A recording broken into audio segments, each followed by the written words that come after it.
Olá, meus amigos, Shalom Aleichem, sejam todos bem-vindos mais uma vez ao nosso devocional diário. Em Neemias capítulo 11, versículo 3 está escrito assim: São estes os chefes da província que habitaram em Jerusalém.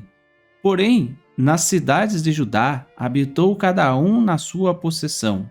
Nas suas cidades, a saber, Israel, os sacerdotes, os levitas, os servidores do templo e os filhos dos servos de Salomão.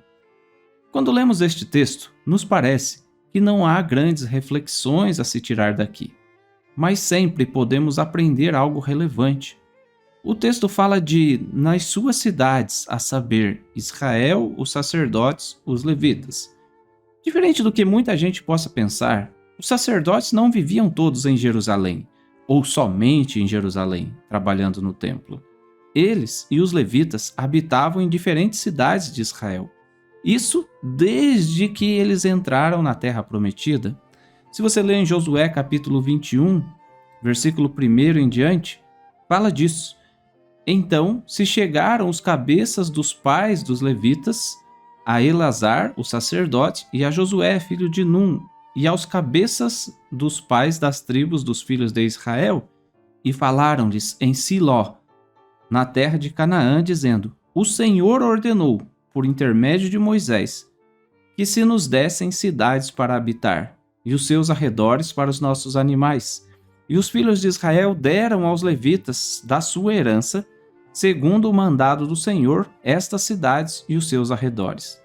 Neste capítulo, são mencionadas as cidades que foram dadas aos levitas, a começar pelos descendentes de Arão, os Coanim, que receberam 13 cidades, dentre elas Hebrom, onde estão sepultados os patriarcas de Israel. Mas afinal, qual era a função do sacerdote? Não era apenas oferecer sacrifícios, mas ele tinha grande responsabilidade, como aquele que orava pelo povo, e também a missão de ensinar a Torá, fazer com que o povo se aproximasse de Deus. Em Ezequiel capítulo 44, versículo 23 e 24 diz assim: A meu povo ensinarão a distinguir entre o santo e o profano, e o farão discernir entre o imundo e o limpo. Quando houver contenda, eles assistirão a ela, para a julgarem pelo meu direito julgarão. Isso se refere aos sacerdotes. Se você quiser ler também, Miqueias capítulo 3, versículo 11 fala: Os seus sacerdotes ensinam por interesse. Então, diferente do sacerdócio que ensina por interesse, a gente precisa buscar sacerdotes que ensinem por amor. E isso está retratado lá no Talmud, no Pirkei Avot, onde o sábio Hillel diz lá no capítulo 1, a Mishnah de número 12: Procura ser como os discípulos de Arão, amai a paz, procurai a paz, amai as pessoas e aproximai-as da lei divina. Quando Miqueias fala de sacerdotes que ensinam por interesse pessoal, o texto de Pirkei Avot fala de sacerdotes que amam as pessoas, e estes são capazes de aproximá-las da Torá. Mas como usufruir da sabedoria do sacerdote? E o que isso tem a ver com o texto de Neemias 11? Bom, naqueles dias não existiam as facilidades de locomoção como hoje, e muito menos as inovações tecnológicas como a internet. Mas Pirkei Avot também nos traz uma conexão relevante ao dizer lá no capítulo 4, a Mishnah de número 18, Rabi Nehorai dizia: Procura habitar num lugar onde se ensine a lei divina.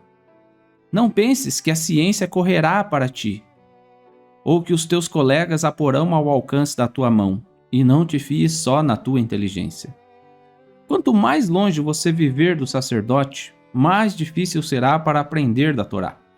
Você não poderá conviver, aprender com ele, ver o dia a dia, a dedicação, claro, a dedicação do sacerdote que ama as pessoas, e nem tampouco assimilar tudo isso. Consequentemente, será muito mais difícil se aproximar da lei divina.